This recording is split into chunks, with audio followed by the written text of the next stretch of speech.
The goofy Bible claims of Cartegena.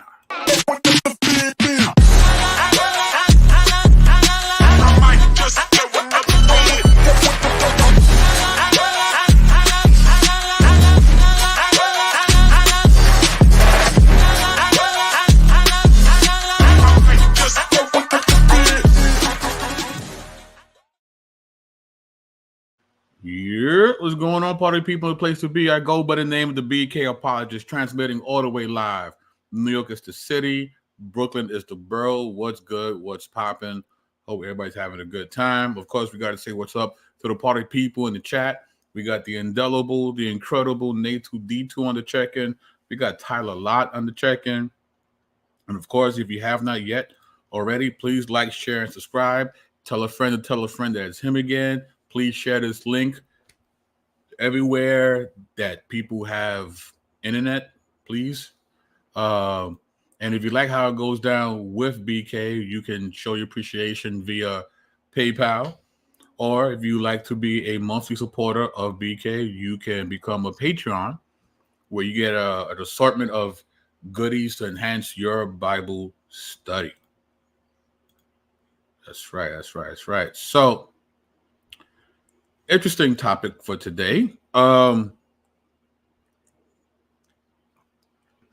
Usually I like to deal with individuals who critique Christianity that have,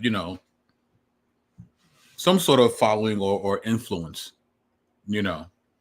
But there's the individual that I've come across on Facebook on various groups by the name of Cartegena, and he says some very interesting things about the Bible and Black Christians in particular. And I've tried to gauge them over the years, and doesn't really come to anything. So you know what? I figured, it's been some time. He's been doing this for a while. I figured let me take some of his, screenshots, some of his posts, and I think it would make for a teaching moment. Because a lot of stuff that he claims, we would hear from various different types of people, but he would kind of stitch it together to make some very interesting posts. So I thought it'd be interesting to share some of his posts and see if we can, get through it and see, if they're true or not. All right. So let's get to it. So here's one of his posts. Is it really true? Is Christianity really the religion of the cavemen of the Big Bang that they taught you in school? Stonehenge is their church. Cirque, place of worship. It's a caveman church, and they were worshiping demons. They were illiterate too. Bingo. This is the church Barney Rubble and Fred Flintstones went to. They never hit anything. The New Testament is a caveman story writing itself into history. Get it now? Why do you think that guy was illiterate? Now, it's interesting that illiterate people were able to write themselves a story into history, right? So that's one thing. So I find that very interesting. But let's talk about Stonehenge. This is from National Geographic. But what, in fact, do they mean? Despite countless theories offered over centuries, no one knows. Stonehenge is the most famous relic of prehistory in Europe and one of the best known, most contemplated monuments in the world. And we have no clear idea what the people who built it actually used it for. Except for Mr. Cartegena. Somehow he seems to have pierced through the speculation and has figured out that, that was a church. Yet no one knows. People who study this out don't have really a comprehensive understanding of what this particular place functioned, except for Mr. Cartegena. Somehow he somehow knows, right? So then he also talks about the word cirque, right? That cirque is church, and it comes from this word, and it has pagan connotations to it, right? So this is from James Barr. Does the word church have its origin in witchcraft? Yes, the English or Latin name for the witch in the Odyssey is Circe. In the Homeric Greek, her name is Kirk.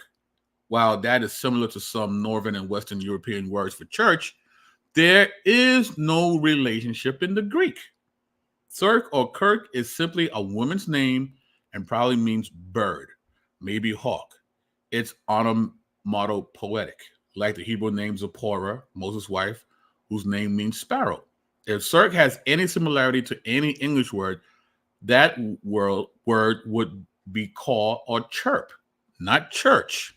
In other words, the word church literally means belonging to the Lord, and its roots have nothing to do with witchcraft or the witch of the Odyssey. So he's wrong here too. So he's wrong on Stonehenge, and he's wrong with this correlation with the word Kirk and church. There is no correlation. I should note here also that for similar reasons, the name Cirque does not have a direct relationship to the Latin word circus, which means circle or ring, and where we get the English word circle, circulate, circus, and so on. I mentioned that for those who see another connection with the name of the character in the Odyssey that again has nothing to do with church. There is no linguistic connection between Cirque, Kirk, and church. There isn't any. Right? So there's that. And he keeps bringing up this, how illiterate the people were at that time. Well, this is from Jewish Literacy in Roman Palestine by Catherine Hazer. And she says, although the exact literacy rates among ancient Jews cannot be determined, Meir Bar Ian suggested that the Jewish literacy rate must have been lower than the literacy rate among Romans in the 1st century CE. Seems very plausible. Whether the average literacy rate among Palestinian Jews was only 3%, as Bar Ian has reckoned, or slightly higher, must ultimately remain open. The question naturally depends on what one understands by, quote, literacy. If literacy is determined as the ability to read documents, letters, and simple literary texts in at least one language and to write more than one signature oneself, it is quite reasonable to assume that Jewish literacy rate was well below the 10-15% of the entire population, including women, which Harris has estimated for Roman society in imperial times. If by, quote, literacy, we mean the ability to read a few words and sentences and to write one's own signature only, Jews probably came closer to the Roman average rate, whereas exact numbers can neither be verified nor falsified and are therefore of little historical value. So for him to say that everyone was illiterate that was involved with Christianity, there isn't enough of a sample size to say yes or no to that question. It just isn't. This is from Ancient Literacy by William V. Harris. We have too little information to be able to construct a clear diachronic account of the growth in the functions of literacy and in the number of literates in classical Greece. Again, we don't have enough data to say, exactly, well, this is how many people were literate and this is how many people that were not.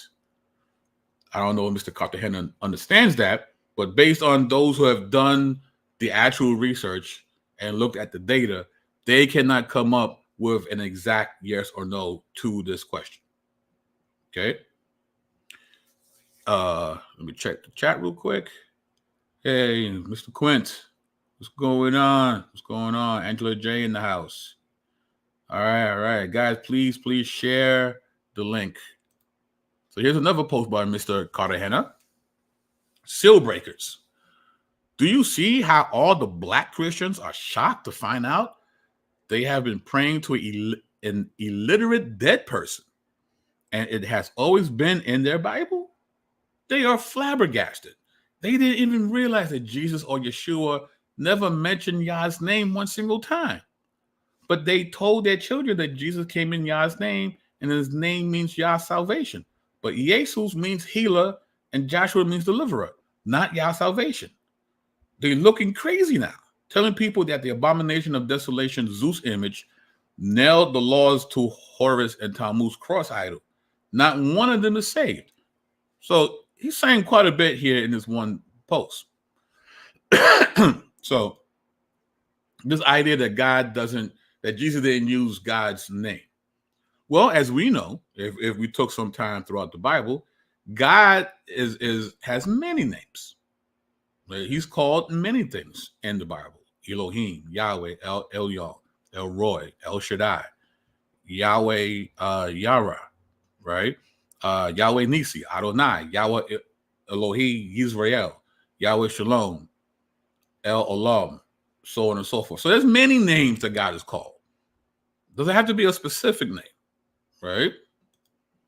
Now, Jesus refers to God as Father over 165 times in the Bible. Jesus also teaches people to pray to God as their Father and refers to God as Abba, Father. So he mentions Yahweh, right? But he calls him Abba, which is a very intimate term. I'm Puerto Rican. So for us, it would be like calling God Papi. Very intimate, right?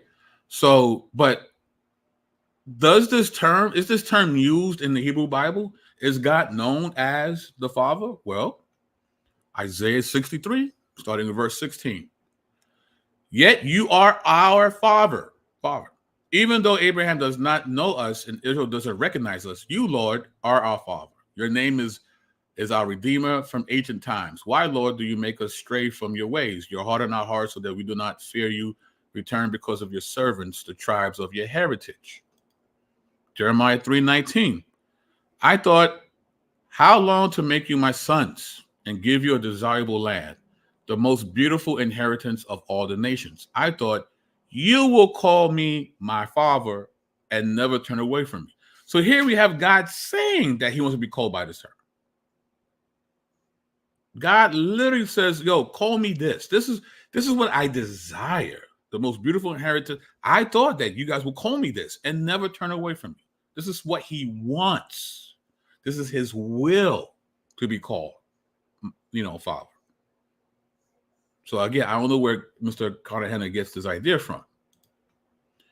And, Jesus, right, is, of course, we know the transliteration to Jesus. And it does mean Yahweh saves. That's what it means. So he might not like that it means that, but it doesn't change the fact that it is, according to the Greek. And then he mentions the whole Tammuz thing, that the cross is, basically the T for Tammuz. Well, this is Tammuz's name in Akkadian. This is how it would have been written by its original writers and audience. There's no T here at all. It's funny, you see a lot of these memes. Well, the letter J didn't appear until like the 1600s. Well, guess what? There was no T during like the Iron and Bronze Age either. So what T cross are you talking about, Mr. Cartegena? Because this is Talmud's actual name here. This is how it was written in cuneiform. There's no T here at all. So here's another one. The inscription over Jesus' head in Mark was, what's that? Basileos Tong Iodion, King of the Jews. But Lilios is written in Greek Iolios in the accusative, right? The temple of Luilos is named Iliolion, which both visually resemble Iodion, King of the Jews, and Emperor. I'm butchering the Greek. I'm so sorry. Or Emperor from the house of the Luwians are confusable in Greek.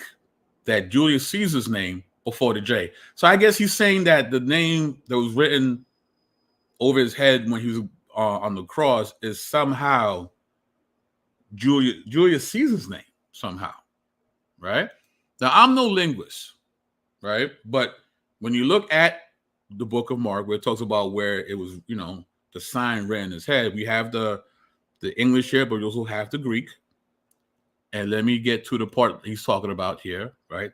The King of the Jews, right? And we see the Greek, ho basileos ton iodio, right? Now, you see that red arrow? When you look at that last word that he's talking about, we get ADJ GMP, right? Well, what does that mean in Bible Hub? Well, when you click to it, right, this is the parsing key, right? Again, I'm no linguist. I'm just going by, what they show here. So it's an adjective. The case is genitive, gender masculine, number plural. It's not accusative. So he's wrong there, right? He's wrong there. It's not that. Then he brings up the letter J. And, I've done a show on this before, but just to quickly summarize, in English spellings, J had arrived by 1640. Nevertheless, over the next 200 years, J was not recognized universally as a separate letter, but for reasons explained below, was viewed by some as a variant of the letter I. And if you have an issue with J, you got to have an issue with the letter I, because that's where the J comes from. J was born from I. Okay, this is from the book Letter Perfect, The Marvelous History of Our Alphabet from A to Z. Your spoken language was settling down as written forms in their own right, alongside literary Latin, and the part-time use of the letter I had come to seem inadequate for the frequent sound J in English and French, or in Spanish. The need was felt for a new letter to symbolize more authoritatively the new sounds. Meanwhile, there existed in European writing a variant shape for the minuscule letter I.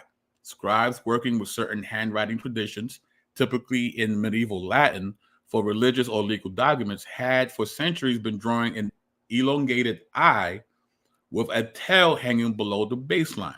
So they were using that to show that that in this particular word, the I sound should be changed for the J sound, the J sound.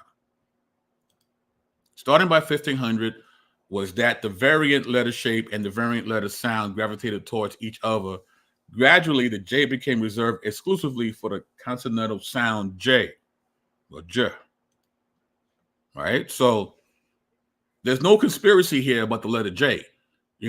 Script and language evolved through time. And the J was basically a harder I. So instead of Jesus, it became Jesus. There's no conspiracy here. That's just what it was. That's, because if you have if your issue is with Jesus, then you have an issue with justice, Judah, Jerusalem, right? Jam, Gemstar. I mean, right? Like, you don't have an issue with none of those other words.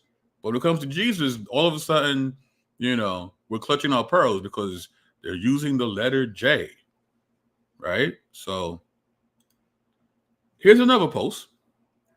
Spellbreaker. Jesus and Paul is the only person in the history of mankind talking about the commandments are hard to keep. No Israelite ever said the commandments were hard to keep. When they sinned, they knew it. Jesus and Paul are the only people telling you that the commandments are hard to keep. Do you really think a Pharisee hired by Herod was making Gentiles in Galilee keep the commandments? Godspell. Right? So he's like, the Jews themselves never said that it was hard to keep. Really? Well, you will find a recurring cycle in Judges, which is represented in the graphic to the right, which I don't have the graphic, but 7 times throughout Judges, we see the following pattern. 1, Israelites rebel against God and sin. 2, their sin leads them to servitude or oppression. 3, they repent, crying out to God in supplication or prayer. 4, the Lord brings them salvation or freedom thanks to the rise of a judge, typically a military leader, who frees the Israelite people and leads them into a time of peace. When the judge dies, the cycle repeats itself. It seems to tell us that Israel had a very hard time keeping the commandments. And you know who else tells us that Israel had a hard time keeping the commandments?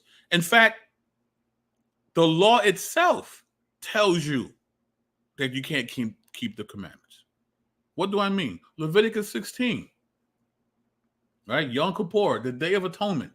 Every year, the high priest had to make atonement for his family and for the sins of the nation of Israel. Every year. If you could keep the law, why do you have this law here? The law itself already knows that you're going to break the law. The law says it itself. You're going to break it. Therefore, you need this to happen every year to cleanse the tabernacle or the temple and give atonement for the sins committed by the priesthood and by the nation of Israel. Oh, but no Israelite ever said it was hard. The Israelites don't have to. We see it in the text. They couldn't do it. And you know who says they can't do it? Leviticus 16 says they can't do it. Because why would you need atonement if you could keep the law? Right? So let me see what's up here. Yep, Shawnee. Transliteration really have them. Yeah, these are facts. Yep. This is true. Right. You can't say Jadakiss, right? you can't do that then. Right? Top 5 dead or alive. Like he can't, was good. All right, here's another post by Mr. Cartegena. When Jesus told you that he was the morning star, he told you that he was the Nahas, the shining one, the serpent of the Garden of Eden. Nahas, Jesus. It should be an equal sign, not a semicolon, right? If you're trying to equate these two names, but that's okay. So Jesus is the serpent in the garden, according to Mr. Cartegena.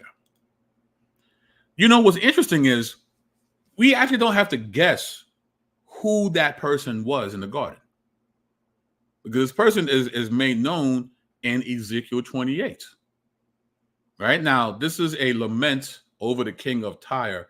And God says to use this particular, the deceiver in the garden to make a one-on-one correlation with this king of Tyre. And by doing so, we find out who this Nahas, as he says, is. Right? So let's read from verse 11. Moreover, the word of the Lord came to me, Son of man, raise a lamentation over the king of Tyre and say to him, thus says the Lord God, you are the signet of perfection, full of wisdom, perfect in beauty. You are in Eden, the garden of God. Every precious stone was your covering, sardius, topaz, and diamond, beryl, onyx, and jasper, sapphire, emerald, and carbuncle. I guess that's how, I'm not sure that's how you say it. And grafted in gold were your settings and your engravings. On that day, you were created, they were prepared. You were an anointed guardian cherub. That's who it was in the garden. It was a guardian cherub. We don't have to guess. That's the being that deceived Eve. It was a guardian cherub. It's right there. It's right there. There's no guesswork here. All right, we know. So here's another post. Seal broken. The New Testament is a story about cavemen.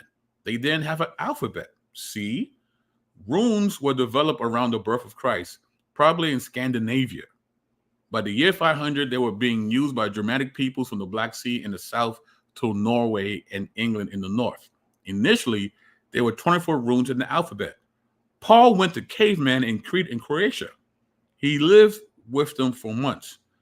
So I guess there was the thing he's trying to say here is, in order for there to be even a New Testament, because the people at that point, they were illiterate and lacked an alphabet, did he have anything to write until these runes from Scandinavia showed up? And when Paul went over there, he finally had a script that he can use to make the New Testament. Even though all the, manuscripts that we have are Greek and not runes, but you know. So real simple. I went to to the History Channel, and Paleolithic period, roughly 2.5 million years ago to 10,000 BC, early humans lived in caves or simple huts or teepees and were hunters and gatherers. They used basic stone and bone tools as well as crude stone axes for hunting birds and wild animals. They cooked their prey, including woolly mammoths, deer, and bison, using controlled fire. They also fished and collected berries, fruits, and nuts. Paul did not exist in this period, ladies and gentlemen.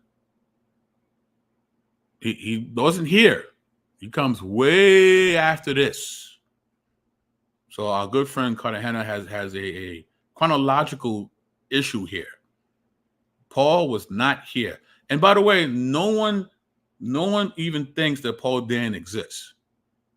I know we have Jesus mythers out there. We don't really have a lot of Paul mythers. People know Paul existed, and they know when he existed, and he did not exist during the Paleolithic period. So let's talk about this alphabet. This is from The Early History of the Alphabet by Joseph Navarre. The ramifications of the Semitic and other alphabetic scripts can be illustrated by a family tree, the trunk of which is Proto-Canaanite script. From there, this grew 1300 BC, the Proto-Arabic script, ancestor to the South Arabian and Ethiopian scripts. In 1100 BC, the archaic Greek script. The Proto-Canaanite script, however, continued to flourish, and its direct offshoot, the Phoenician script, existed until the first centuries AD. The Hebrew and the Aramaic scripts branched off from the Proto-Canaanite or Phoenician. Aramaic script was widespread throughout the ancient East. It was adopted by the Jews, who developed the Jewish, quote, or equals square Hebrew script for Aramaic and Hebrew text, even though the later is a Canaanite tongue. So we have a history of how these different scripts grew and branched off. So the idea that everybody was completely illiterate until the Scandinavians made the alphabet makes no sense. Here's another book here, Writing Systems, A Linguistic Introduction by Geoffrey Sampson. He says here, the term Semitic refers to one of the branches of the larger Hamido-Semitic or Afro-Asiatic family of languages, whose representatives are found from the Levant westwards to the Atlas and southwards as far as Nigeria, Ethiopia, and Somalia. The Semitic branch itself includes a number of individual languages, two of the best known being Arabic and Hebrew, the script which most of all alphabetic writing systems descend, which I guess would include the runes, perhaps. I don't know. It's called Semitic because the main thing we know about its creators is that they spoke one or other of the Semitic languages, possibly Phoenician. And because the structure of the script was strongly influenced by peculiarities of the Semitic spoken languages for which it was used, we have the history of written languages, of scripts. Nobody is, guesstimating. Like, we have a clear understanding of how these different these scripts came from and how they branched and how they evolved. We might not know the literacy rates during, first century Palestine, but that doesn't mean that there were no scripts being used at that time. In fact, there's various scripts, converging, throughout time, either combining or branching off. So this idea that there was no scripts until Paul went to Croatia is just wow, amazing, right? So here's another one. Mr. Cartegena. In fact, before I continue, let me see. So the party people in the chat.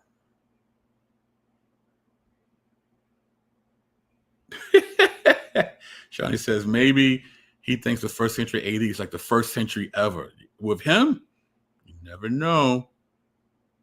You never know. Just making stuff up.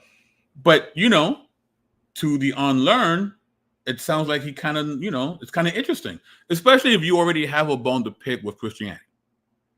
If you already have that in you, then this sounds great. This is just what the doctor ordered, right? If that's your thing. So, this guy, he's in various Facebook groups, Shawnee. Various Facebook groups. So, been around for a minute. I figured, take some time out, look at some of these claims, and see what's up. So here's another one. It's true. You Bible. Well, I'm sure this means your Bible. You Bible says Jesus was gay too. A 33-year-old grown man laying on another man's chest is super homosexual. Then the disciples looked at one another, doubting of whom he spake.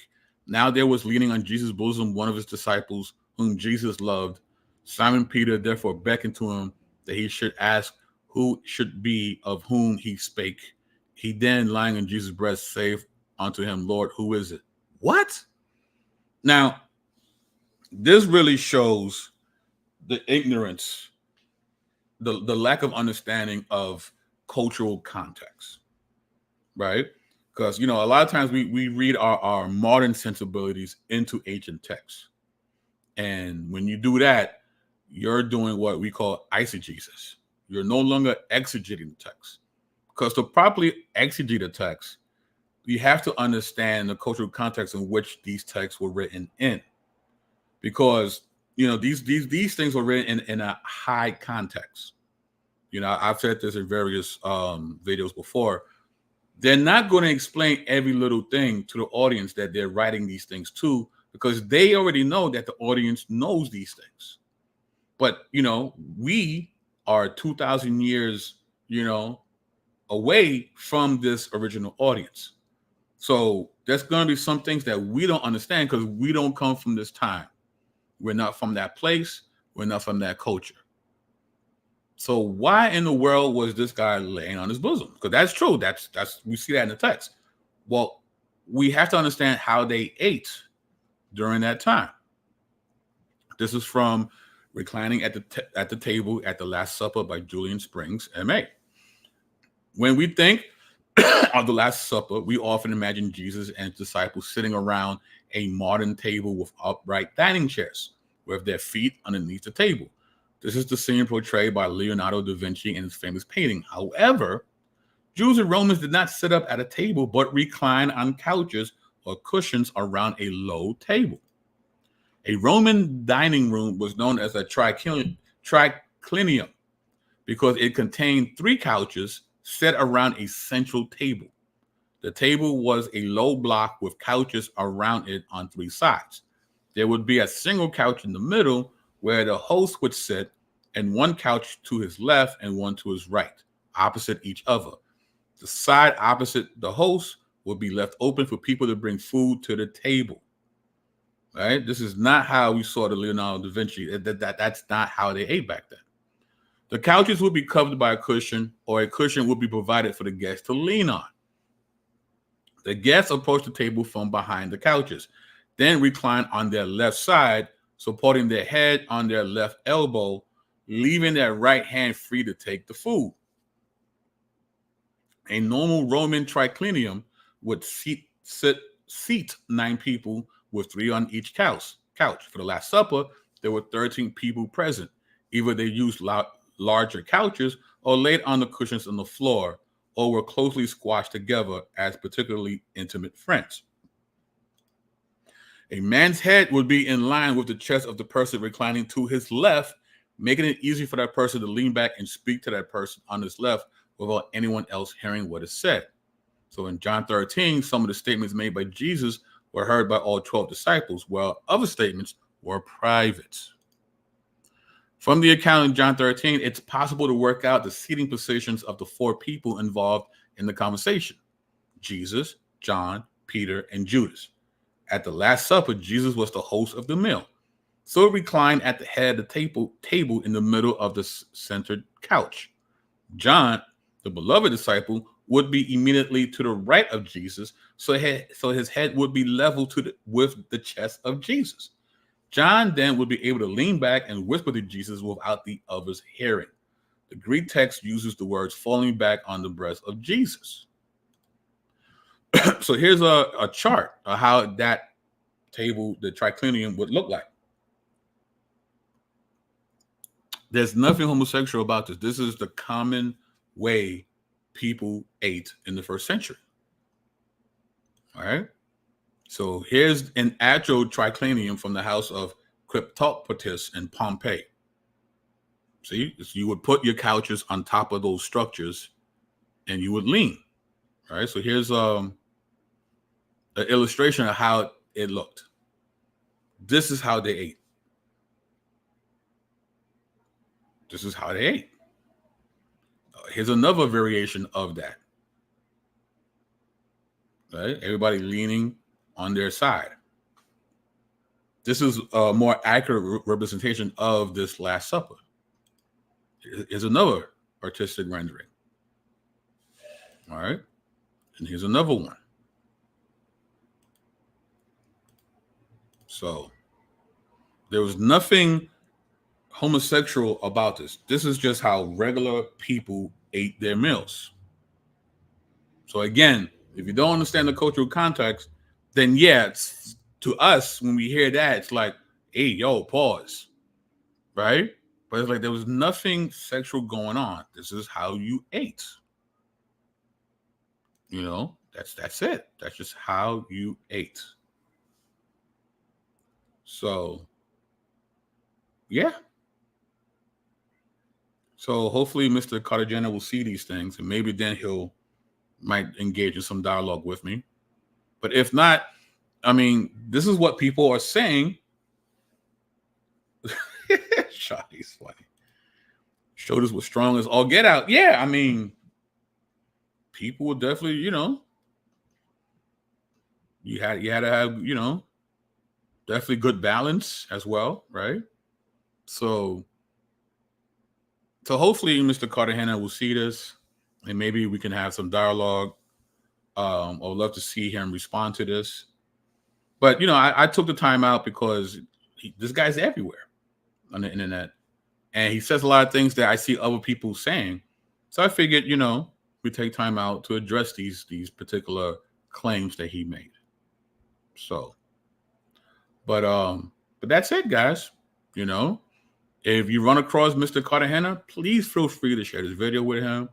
Love to hear what he has to say about my response. So, with that being said, this is BK signing off. Peace.